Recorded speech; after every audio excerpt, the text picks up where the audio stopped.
Welcome everyone to a special program on my musical notation called Gabriel Music Notation. And I hope everything is going fine. I have to check the gauges here. It looks like I have sound. It looks like I have video.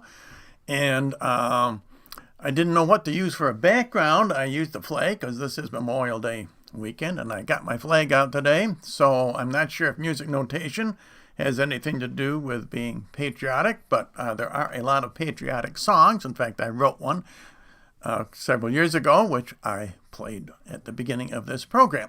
And we don't have a lot of people watching, but that's all right. I'm sure most people are involved with family activities on this weekend.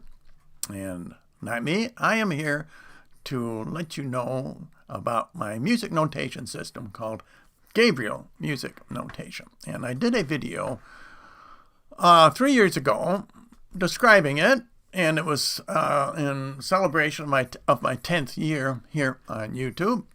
And every year, on the anniversary date, I try to do something a little different. And I'm sure most of you, in my Prophecy Network, WFRN Rosary Network, were not aware that I had discovered a music notation system. But I thought I would go into it a little bit more in depth on this program because since I did that program 3 years ago, just recently there is an organization called musicnotation.org, and several people there have been discussing my music notation.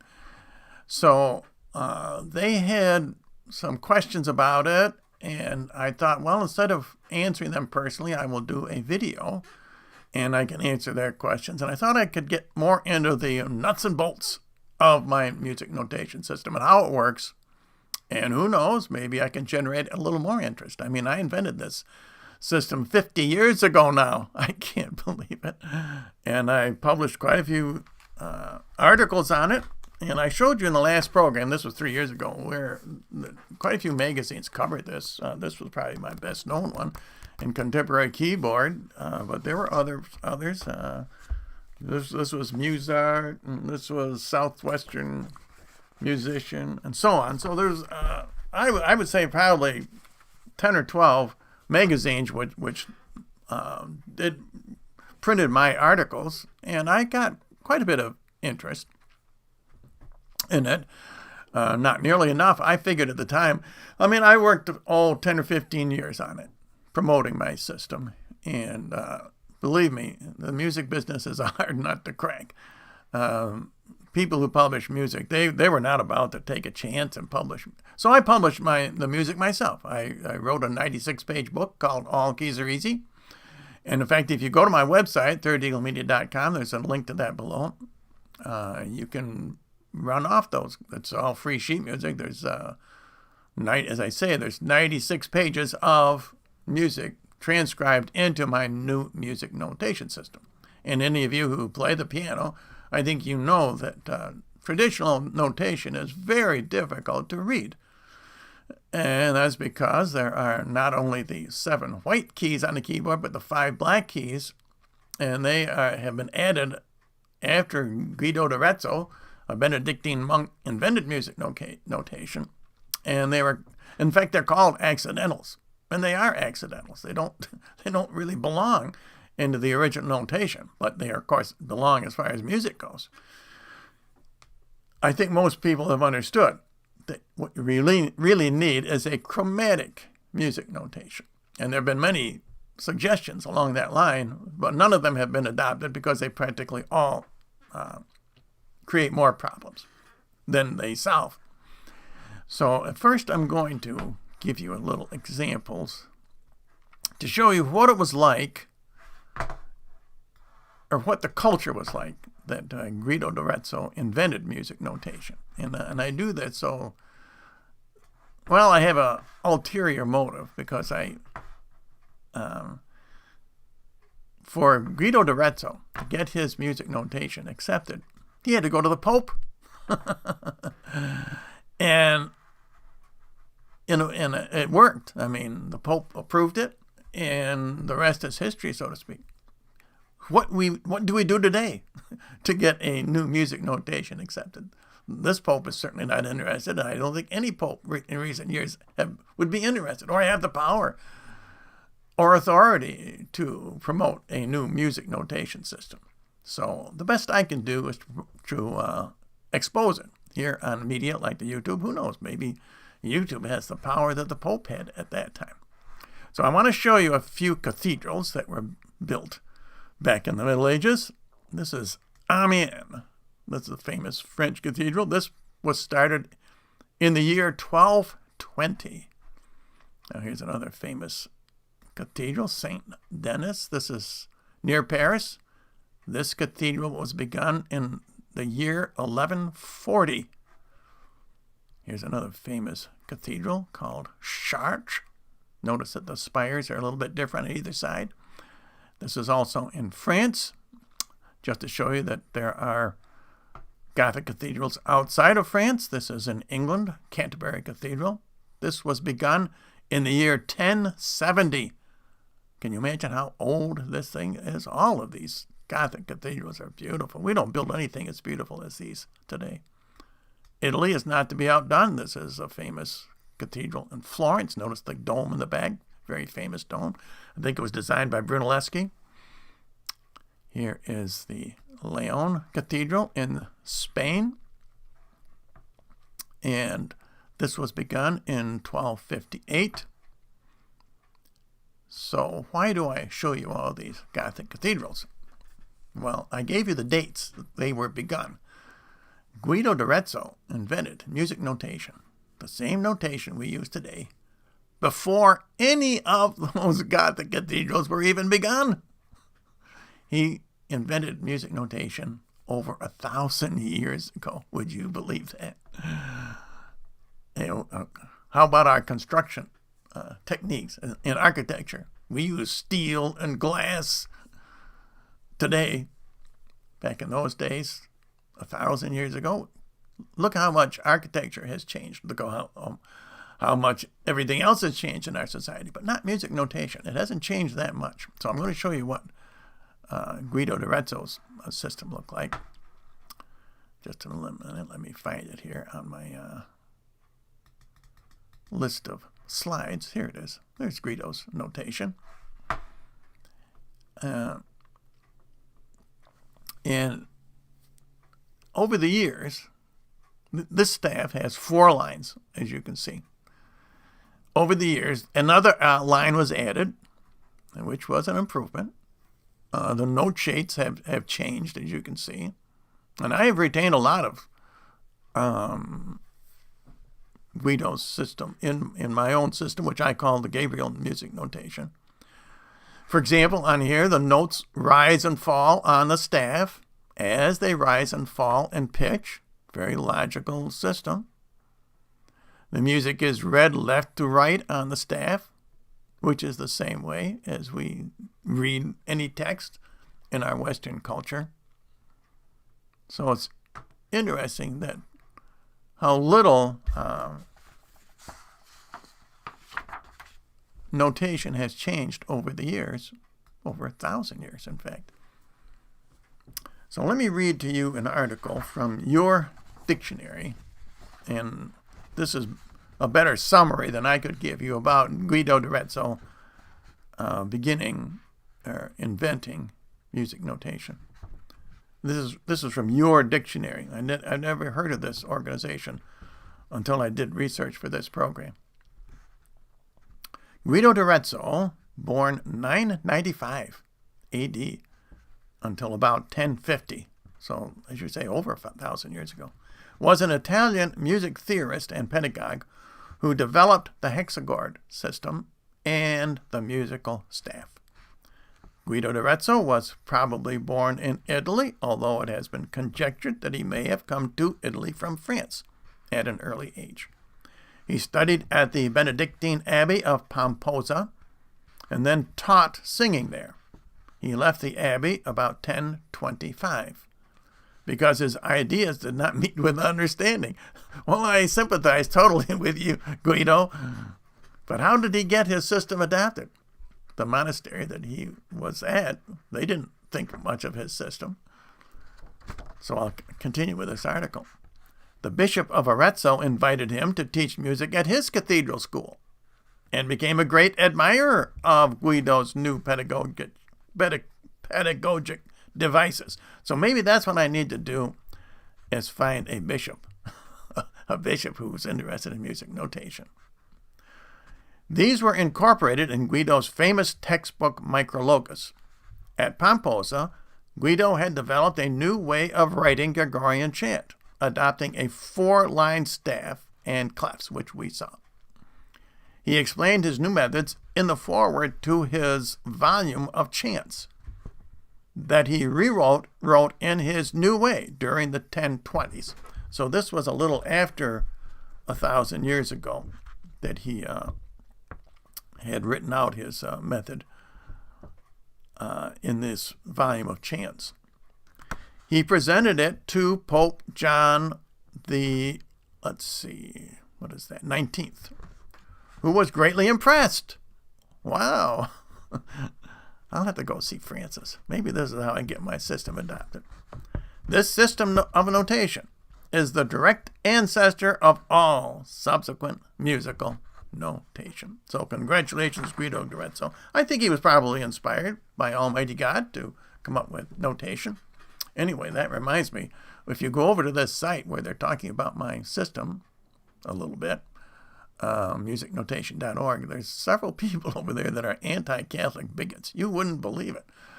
So maybe this is the problem. Maybe I'm running into a little anti-Catholicism. I don't know. Same problem that Guido had. Well, not exactly the same, but he had opposition. So what I want to do now is take a look at some of the examples of the problem of typical music notation. Now, we looked at Guido's, and the problem is that over the years, we have had to add on a keyboard the black keys, as I explained. So you've got the white keys and the black keys, and there are 15 different key signatures. And I know when I started playing the piano, I took lessons, and the key of C is pretty easy. All the white keys on the piano. As soon as you add 1 sharp or 2 sharps or 4 flats or any other combination, it's not incorporated in the scale itself. You have to adjust each note by remembering what's in the key signature. And there, as I say, there are 15 different key signatures. It's a horror show, believe me, and it's not necessary. So let's take a look at some examples, just so that you'll know what I'm sure most of if any of you familiar with piano music, you know what I'm talking about. Now here is Chopin's Nocturne Number 8, Opus 27. There are 5 flats in the key signature, as you can see. There are 16 accidentals. And this is just one bar of his piano piece. 16 different accidentals, which indicate sharp notes and natural signs. And the natural signs indicate that you are, in that particular case, you're supposed to ignore what's in the key signature. And, of course, the advantage of my system is that you eliminate that key signature. On the left, the 5 flats, you eliminate all of the sharp and flat signs and natural signs in the... I don't have this an example, but I can show you my examples of my system in a few minutes. Now here is Chopin's Nocturne Number 12, a little bit easier. This I could probably play. And there is 1 sharp in the key signature on the left, and this is modified by 2 sharp accidentals, as you can see in the very first bar.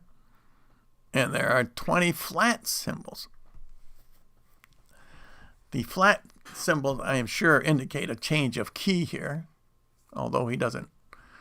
He could have probably stopped the music right there and indicate a new key signature. It looks like he's got either at least 4 flats. In any event, reading this type of music is very difficult. It's not difficult for someone, a great piano player like Chopin or any other piano player. In fact, this is not too difficult. I could even read this myself. Now here's a Rachmaninoff piece, and of course Rachmaninoff was also a great pianist. he's got this written in 5 flats. And then he's got 6 natural signs, which means that you ignore the 5 flats. And, of course, he's got a lot of sharps. And, of course, all this music sounds very beautiful when played. But what's difficult is to learn. Reading it should not be any more difficult than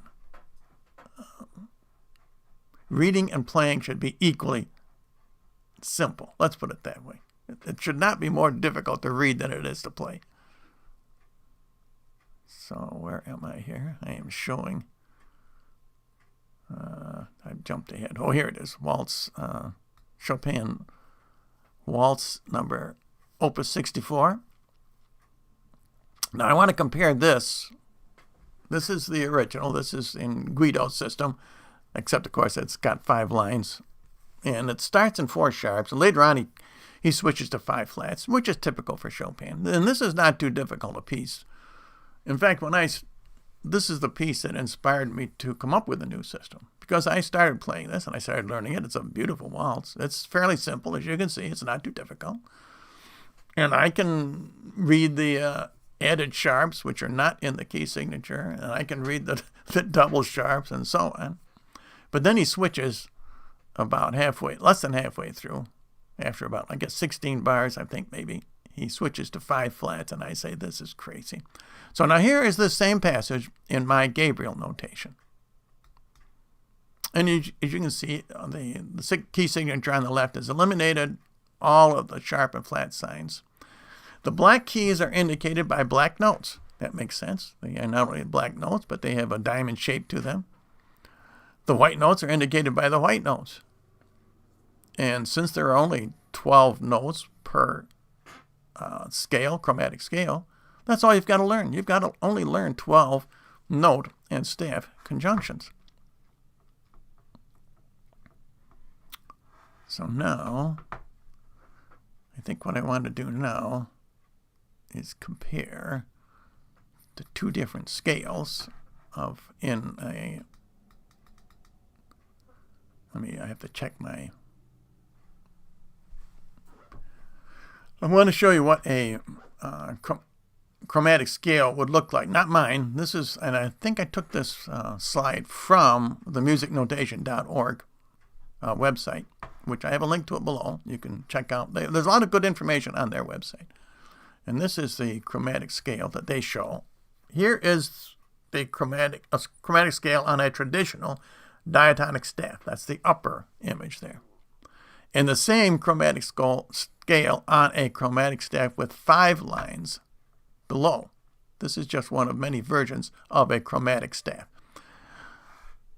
And the advantage, first of all, the advantage is that each note has its own staff and note conjunction, as you can see. Whereas the top staff, which is Guido's system, the notes share the same staff location, which means in order to differentiate them, you have to put a sign in front of it, a sharp sign, or you have to indicate it in the key signature. Whereas with a chromatic staff, as shown below, the notes have their own staff location. Let me zoom in on this a little bit. So that's a little bit clearer, I think. But notice how much more staff height is required to show the same number of notes in the below in the chromatic staff. In other words, both scales start at C and they end at C.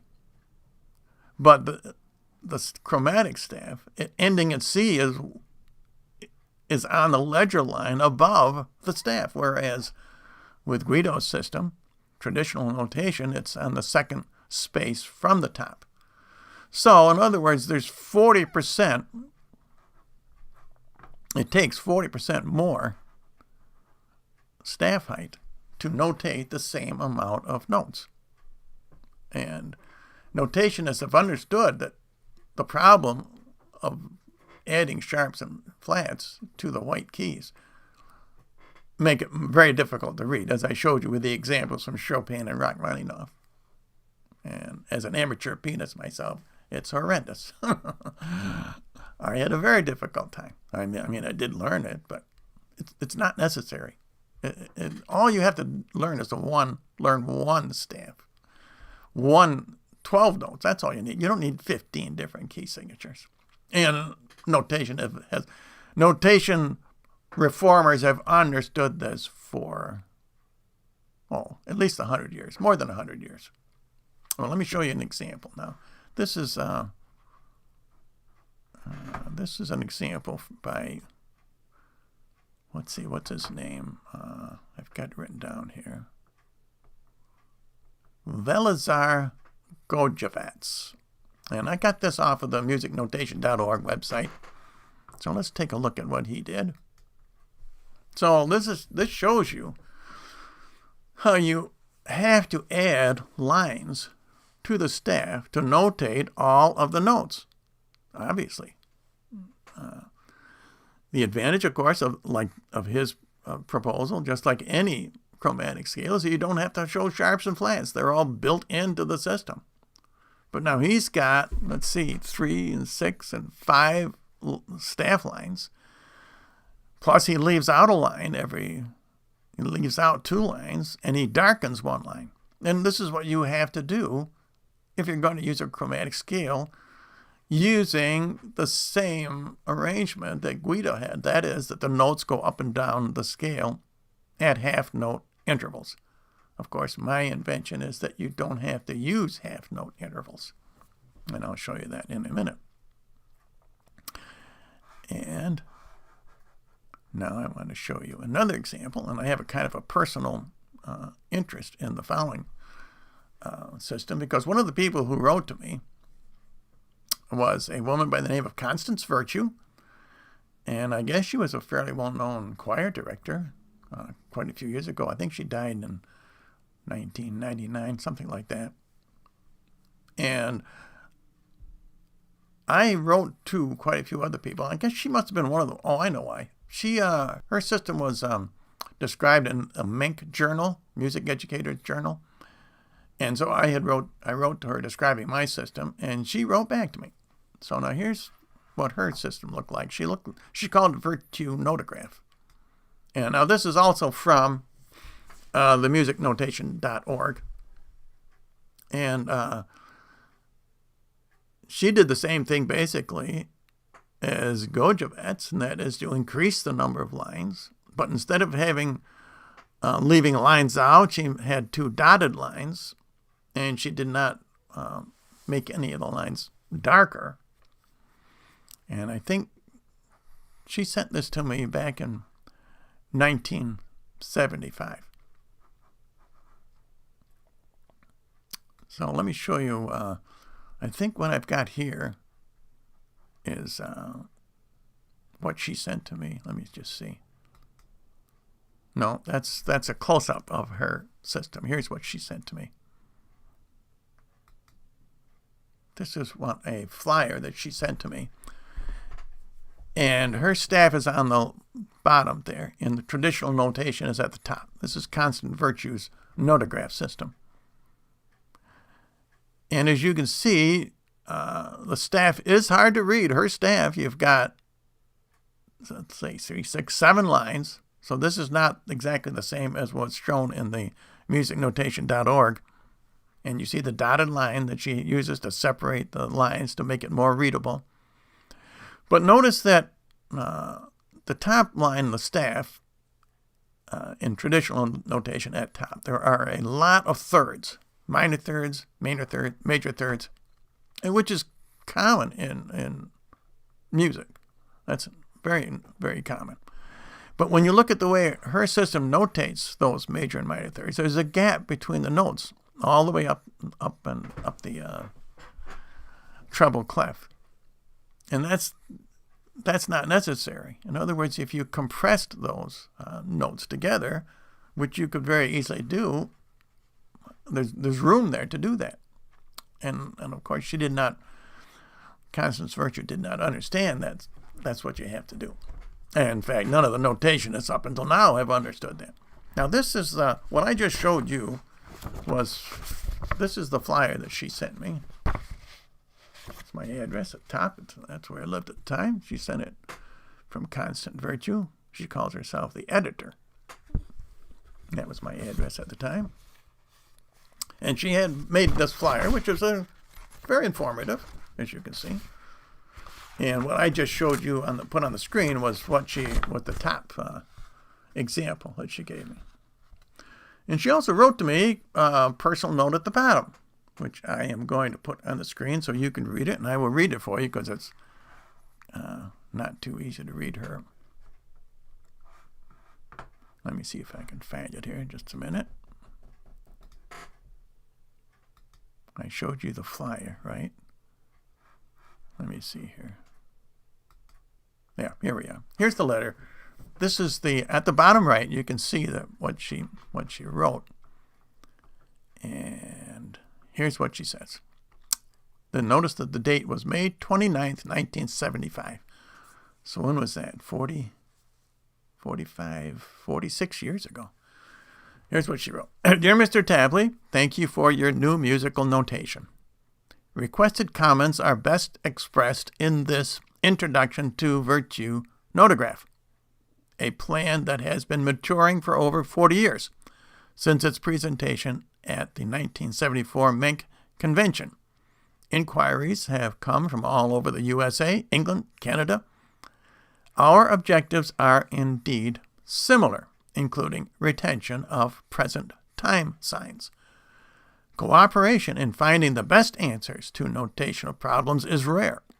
I ask only that you experiment with Notograph. Compare its potential with any other system and judge for yourself. I hope you will decide for a 7-line semitone staff.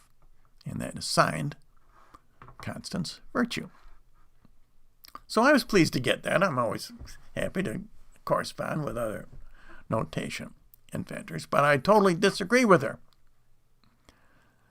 A 7-line or larger staff is not the answer. In fact, with my Gabriel notation, I suggest fewer lines. In fact, I suggest 4 lines, which is going back to what Guido had. And a semitone staff is not the answer, because that requires a greater staff height. In other words, the notes go up and down the staff at 1/2 note head intervals. And that means that you need 40% more pages. A Beethoven symphony of 100 pages in traditional Guido's notation, the notation we use today, it would take 140 pages. It's bad enough to watch a conductor flip through the Beethoven symphony. And if he had to use a chromatic notation like Constant Virtues or any of the other ones that have been suggested, he would be flipping pages all the time. Well, anyway, that's why chromatic notation has not been adopted, any of the proposals. So let's see what we have next. I read the letter. Oh, I want to show you the difference between how the note should be separated by 1/3 of a note head instead of 1/2 of a note head. This is the solution to a larger staff, which is more difficult to read. So this is how my notation works. At the top, you see traditional notation. Each note is on either a line or a space. Each line registers 1 note head. There is 1 note tangent to the bottom of the line and 1 note tangent to the top of the line. Now with my system below, each note head is divided into thirds, not in halves. There is still a note head tangent to the bottom of the line and a note head tangent to the top of the line. But there are 2 note heads on the line itself at 1/3 note head intervals, as you can see. Because there are 2 notes on a line, it is much easier to make the black key to make it black and the white key white. That further differentiates the 2 notes which are on each line. Now I've got another chart here, and I'm not sure exactly what this is. I should have practiced this presentation more than I did. Oh yeah, no, okay. So here you've got chords. On the left, I mean, I don't think that's probably a real chord. You wouldn't play that, but that could be found in traditional notation. Then I've got, let's see, I've got 3 notes on lines, 3 on spaces. 3 of them I have sharped, but you wouldn't know without the sharps or the flat signs which ones are black keys on your keyboard, which of course you can. And on the right, you can see how the same chord looks in my system. Now, I have not blackened in the 3 diamond-shaped notes, which would be normally blackened in. I left them like this so you can see the 1/3 note head intervals. Each note is 3 units high, whether they are oval or whether they are diamond-shaped. The staff itself consists of 3 sections. The top and the bottom section, the height is 5 units. Now, each note is 3 units high. The smaller sections of the staff are 5 units high, and the larger center section is 7 units high. And I only mention this for those who may want to experiment with this themselves. So now I want to show you a scale comparison.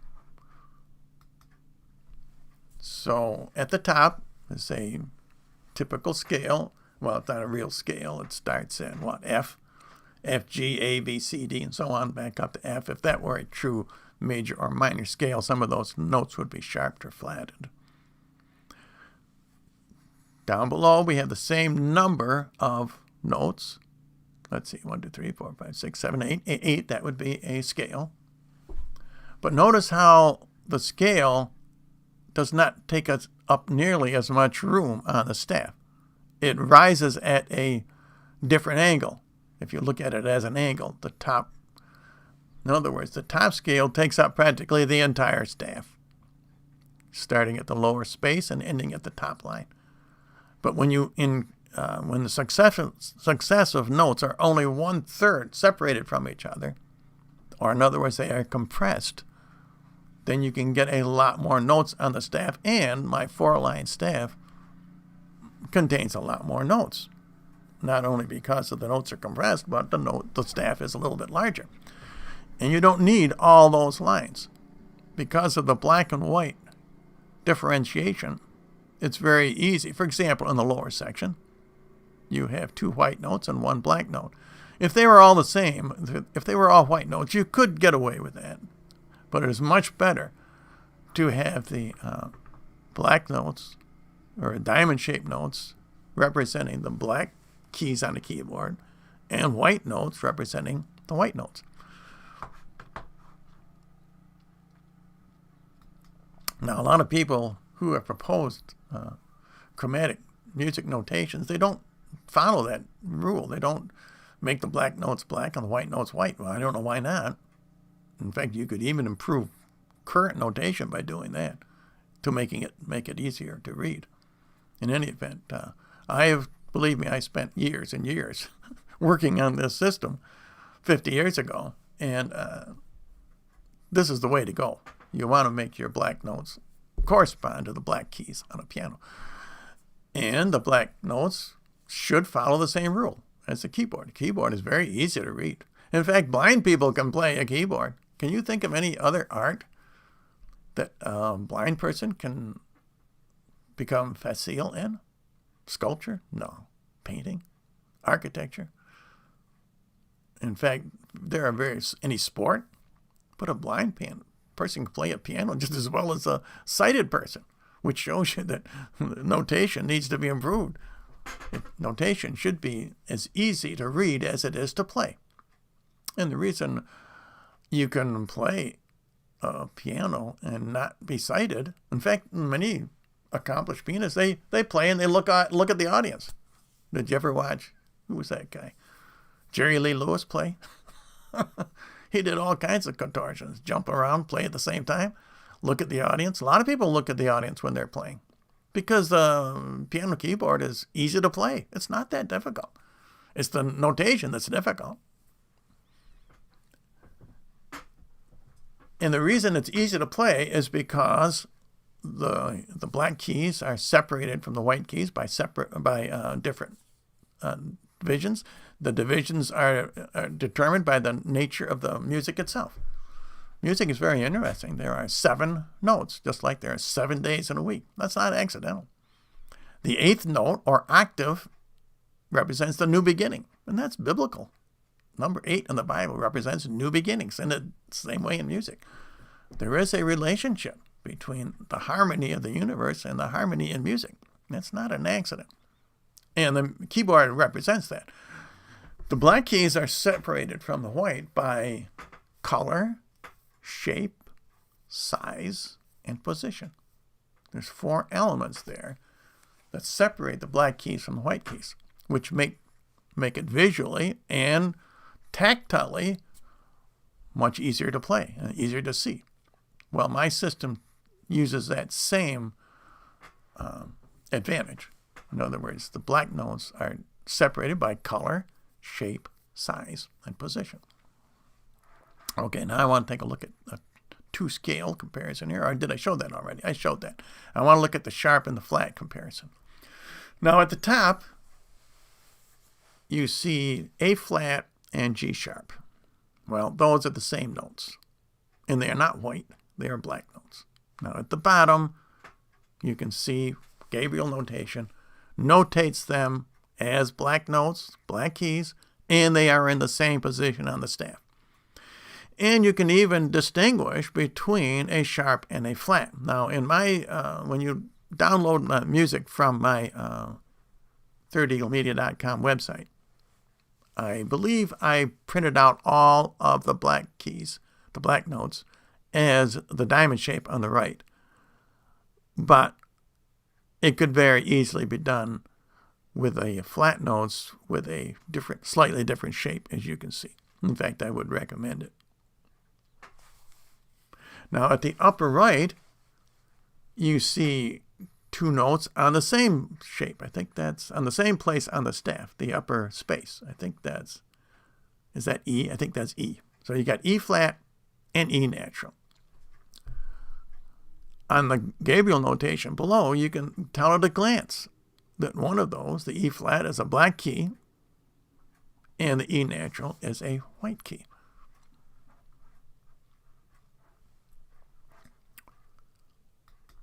So now I would like to show you, let's see what I've got here. I want to show you a larger chord. Let me put that on the screen. So we have at the left, we have a typical traditional notation, Guidonian notation. If you ever learn the piano, you see those letters at the left, F-A-C-E. And there were all little tricks to learn where the notes go, F-A-C-E, G, and B. And you would think that the interval between each of those notes is the same, but it's not. My Gabriel notation on the right indicates the correct interval between those notes. In other words, between F and A, you notice a little gap? That's because there is a gap as far as sound goes. Between A and C, there's not as large a gap. Between C and E, a larger gap, smaller gap between E and G, and so on. My Guido's notation is actually more accurate than the piano keyboard. Piano keyboard does not show a distance.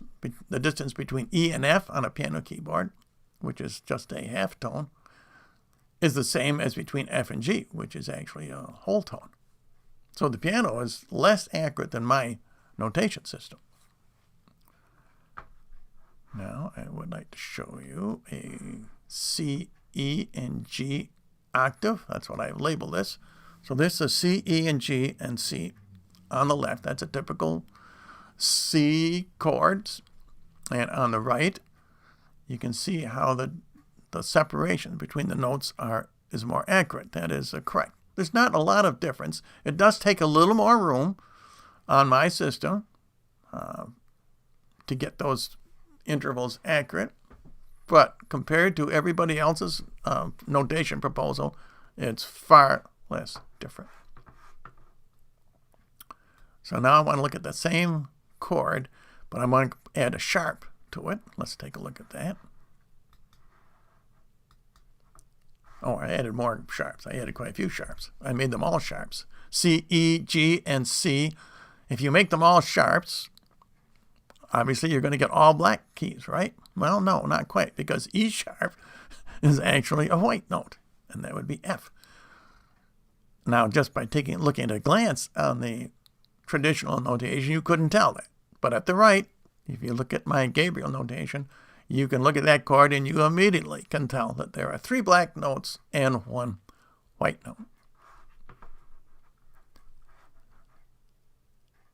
So now I want to take a look at another. Oh, this is the same chord in minor key, I think. Let me take a look. Oh yeah, okay. Now this is 1 flat. This is the C, E, G, C, the same 4 notes, except the E is flat. I think that's C minor. And on the right, you can see right away which is a black key, and that would be E flat. E sharp, of course, is F, which we saw before. Here, E flat is a black key. So, making the black keys on the keyboard into black notes in the notation is only logical. You can see at a glance which keys are black and which. And this notation is not just for a keyboard, by the way. And I'll show you in a minute why. It's not necessarily. Okay, now I want to show you, let's see, the same. Did I show you I showed you the minor. I think this is going to be E. Oh, this is okay. This is E, G, B, and E, and the octave. Oh, yeah, okay. So this is just another example. These are all white keys, but the intervals are correct in my system on the right. Okay, now I have another one. This is the same E, G, B, E octave with an R with a sharp added. And this is like I showed before. The G is sharped in this octave. And by the way, notice how the octave notes are different in traditional notation. In other words, the E, the bottom E, which is, I believe, the E above C, middle C, that E is on a line. The top E on the octave is on a space. Whereas if you look at my notation on the right, Gabriel notation, E is below, it's tangent to the lower line of the 2 lines which are closer together. Let's put it that way. And that's throughout, both treble and bass clef. The octave notes always repeat. Okay, now I think I want to look at the 6 notes on my treble staff. Let's see what that looks like. There's my slide. Okay, so now I have filled up the staff, Guido's traditional staff. I've put a note on every line. That would be E, G, B, D, F. That's how you learn that. Do you know how you learn those lines? Every good boy does fine. That's what those 5 lines represent, so that you learn the E, G, B, D, F. Every good boy does fine. Or every good boy deserves fudge. I've heard that one too. And somebody said every good burger deserves fries. Anyway, if you're studying piano, you've got to learn all those things. There's a lot of things you learn besides music when you learn how to read notation. Anyway, on the right, at my staff, you can see that all those notes are correctly notated as far as their interval goes. So now what I want to show you is the grand staff, and that is the location of all the notes of a keyboard. And it's kind of small print, so I'm not sure if you can see this or not. But every note on the keyboard is found. Is that what's next? Or did I show you this one? Oh, I didn't. Oh, yeah, I showed you that. Okay, here's the grand staff. And you can find this on my website. The grant staff is there. It's part of my book, All Keys Are Easy. There's your typical keyboard. Could be a piano, could be an organ, harpsichord, whatever. And there's the letter notes printed on the keyboard and the corresponding notes on my Gabriel staff, the treble staff, or treble clef, and the bass clef. And I don't change, by the way, the clef signs. There's no need to. I think they're kind of attractive. For most people, they indicate music. Notice how the black keys correspond to the black notes. If you read up, you can see how they are, or down. Notice how the white keys correspond to white notes. Much, much easier to read. Some people think that I should have left some of those lines in. I don't think so. I think 4 lines are plenty. If you look at even the lines that are far apart, you can tell at a glance where the notes are. At least I can. And I think if you practice them a little bit, I think you can too. In fact, if you're familiar with music, now I have not put together a beginner's book as far as Gabriel notation goes. I am thinking of doing that. It's possible that would help if music teachers had a beginning book showing my Gabriel music notation system. It's possible that 50 years ago I would have gone a lot further with my system than I did. I kind of gave up on it. I said, I'm not sure there will ever be a new music notation, even though it's at least 15 times easier to learn.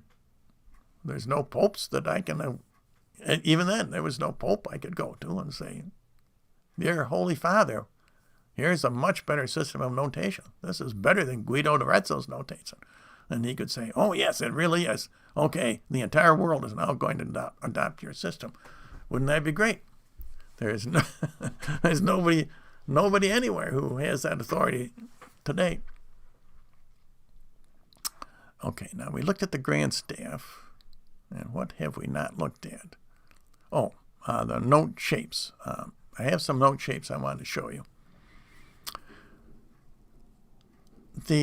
A lot of people say that if you're going to have a new notation, chromatic or otherwise, and it has to be chromatic, that you have to allow for microtonal music, in which case not only are sharps and flats differentiated, but double sharps, double flats, other tones. And actually, my system would be much better for that. In our current system, there are 7 unique staff note conjunctions per scale. With my system, there are 12 unique staff and note conjunctions. And each of those 12 note and staff conjunctions can indicate up to 5 different notes. So you actually have room for 60 different notes with my Gabriel notation system. You would indicate those other sounds by a different shape. Now, on a piano, it doesn't matter because of mean intonation. Some instruments can differentiate between, let's say, G sharp and A flat. Not on a piano. It's the same tone serves for both. Some instruments can, or it's required for some instruments or some types of music to have many different tones. So let me show you what are possibilities as far as that goes. Let me see now. Let me get to where I am here. So these are some possibilities. For a natural, of course, at the upper left, that's what a natural note looks like. At the right, you have a double sharp. That would be a natural note with sharpened or, believe me, the double flats double sharps, are not that common. A double flat would be a natural note with a flattened bottom. At the bottom left, I showed you before what a flat could look like. At the right is a typical diamond shape for the sharp. That is what I used in my book. But there's 5 different possibilities in which each staff location could indicate different tones if you wanted to use those. And of course, there's many other shapes you could use. And then people say, well, how about, that's one of the questions. I'm trying to answer the questions that people would have who go to musicnotation.org. And some of the people who are on that website, who have worked up that website, and who had questions about my system, I'm trying to answer all their questions. Another question is, how do you do the time with my system? So I'm trying to go in, explain much more than I did with my first program. So with the time, it's really very similar with my system at the bottom, and Guido's system at the top, traditional notation, a 16th note. And I'm sure you're familiar, if you've played the piano, you're familiar with all these. The 16th note has two, what do you call those, flags, I think, on it. An 8th note has one flag. A quarter note is a simple stem with one black note head. A half note, now, an indicator on the half note, you don't use a black note, you use a white note. And of course, this is where my system is different from traditional notation. A dotted half is a white note with a dot, and a whole note, as you can see, has a slightly different shape, different angles to it. It's larger, and that's how a whole note is differentiated from, as a white note, differentiated from a half or a dotted note. Now, my system below, really, you use practically all the same indications. A 16th note, except the white notes, which is what I've shown here, all white notes. I think that is B up above. That note was all G. Below, that's a B. The 16th note has the two flags. The 8th note has one flag. The quarter note has just the one single stem. So now when you get to the half note, this is different than above, because you can't put a stem on that. It's going to look the same. So my proposal is that you simply leave the stem off. That's how you would differentiate a half note from a quarter note. A dotted half would be similar to the above. You use a half note and you add a dot to it. And then the whole note is similar to, and I think it's quite obvious the difference between a whole note and a half note. You could make the whole note even larger if you wanted to.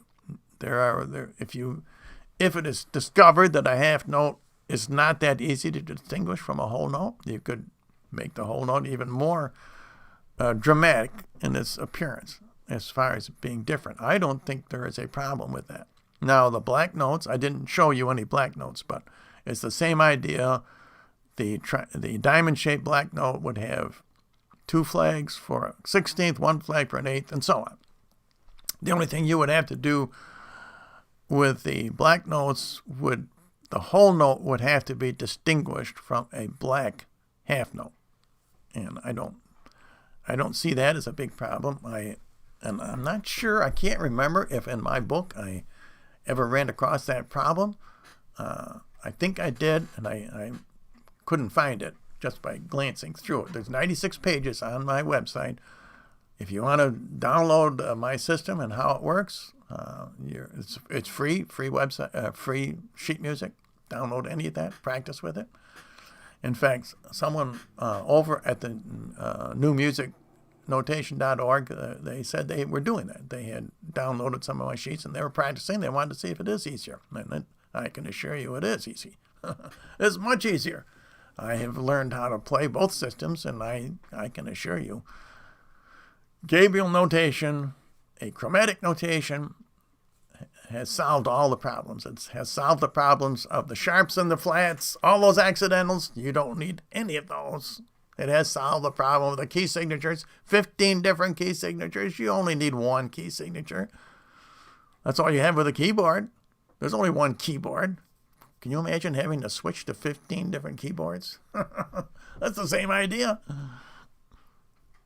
And of course my system solves the big problems that the other notations have created, the other chromatic notations, and that is a much larger staff height is required.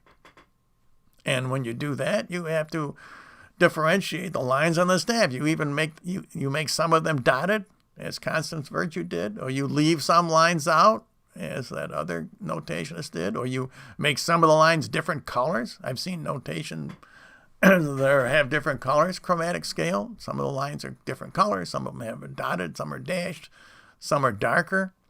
And then all of those problems are, you don't have to have any of those problems if you advance each note on the scale by 1/3 of a note head instead of 1/2 of a note head. My Gabriel notation solves that problem. The problem created by a chromatic scale is solved by the my invention. I remember when that came to me. That was my eureka moment, because I knew what the problem was. The problem was that, and I went through all different kinds of staffs. I used to go out to Rochester, Eastman School of Music. They had a wonderful library out there. And I studied all of the other notations that had been proposed over more than 100 years. And they all understood that you have to have a chromatic scale. I mean, there are one or two notations. I think a man by the name of Cornelius Pott, I think he came up with a system called Claveriscribo or something. Really far out, if you want to look at a far out system, because the notes, instead of going across on the scale, they go up and down. That one is impossible. But he actually succeeded more than anybody else. Some people actually say, oh, that must be the way to go. And he solved even more. He created even more problems. So I would never go that way. But as I say, I remember that time when it occurred to me that all you have to do is compress the scale, bring it down. Instead of each note going up by 1/2 a note head, have them ascend the scale by 1/3 of a note head. So after that, I mean, when that idea came to me, I said, that's the answer. That was my eureka moment. I said, that's the answer to the problem.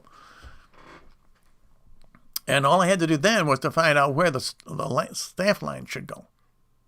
And if you intersect, as I showed you before, if you intersect, that way you intersect 4 notes.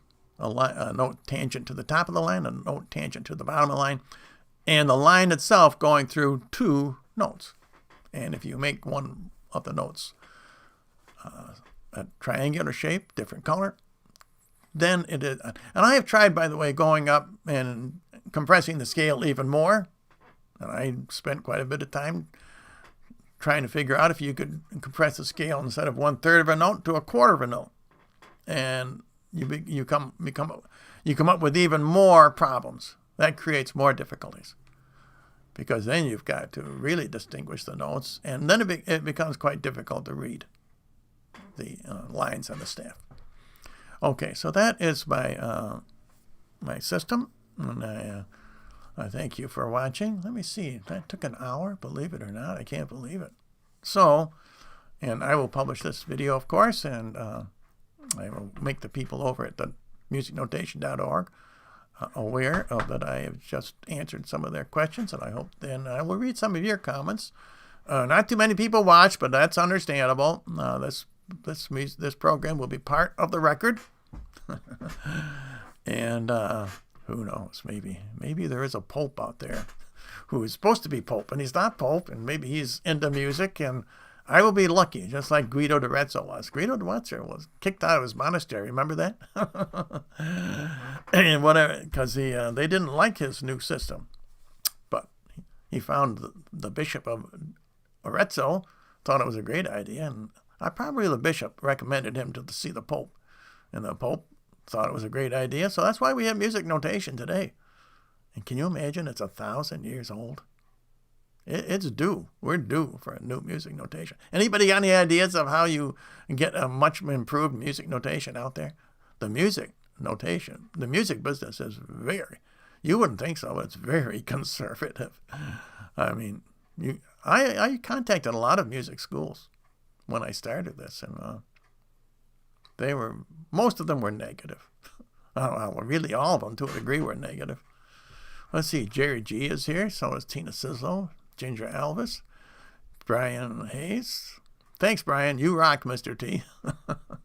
Pray153 is here. Hey, Pray153. Now, Pray153 is our resident farmer. She has chickens that lay triple yolk eggs.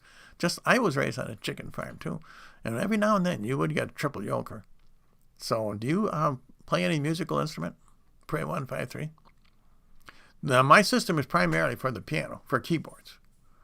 But any music, I can't believe it, but some instruments, they have to transpose the music. There's another thing that could change.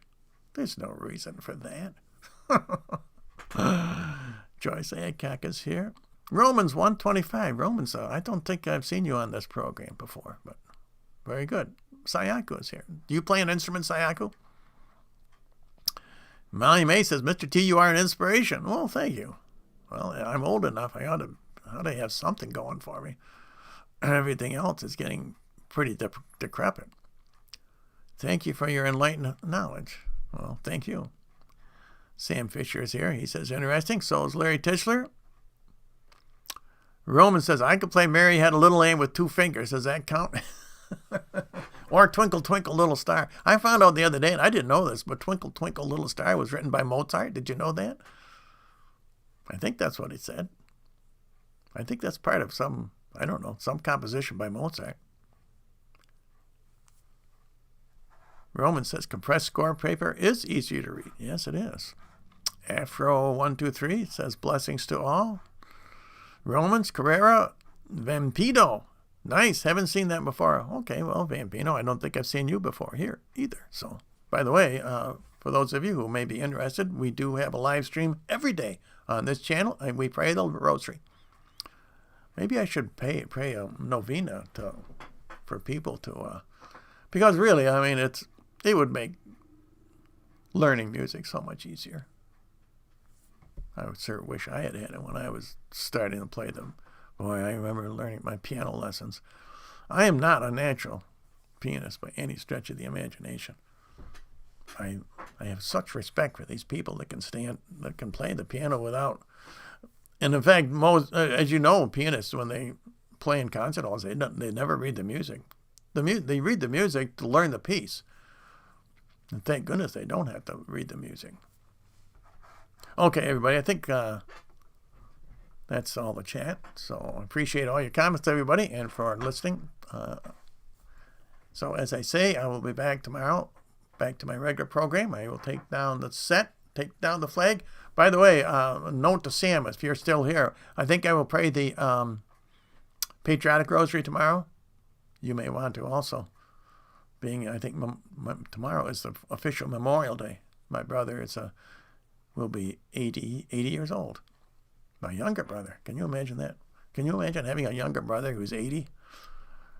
And his twin sister will also be 80. So they are planning, my twin sister has 13 children, so they are planning a big bash.